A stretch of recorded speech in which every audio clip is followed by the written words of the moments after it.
খারাপ সময়টা হয়তো অতীত হয়ে যায়, কিন্তু মানুষের খারাপ ব্যবহারটা কখনো অতীত হয়ে যায় না।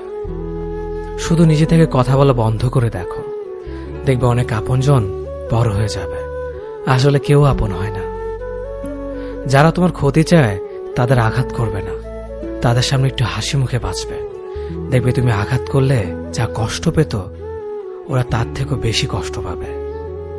যত মিশবে ততই মানুষ চিনবে, অভিনয় যে কত প্রকার হয় তা বুঝতে পারবে।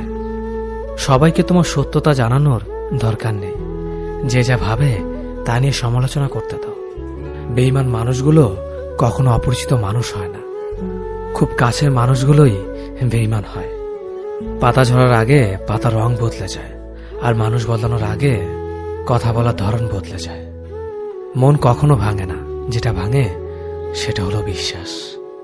কেউ যদি তোমার সাথে কথা বলা বন্ধ করে দেয়, তাহলে বুঝে নিও তোমার পিছনে তারা তোমার নিন্দা করা শুরু করে দিয়েছে। ভুল মানুষের কাছে প্রত্যাশা রাখি বলে আমরা দুঃখ পাই বেশি। আপনি যতই নরম মনের মানুষ হবেন,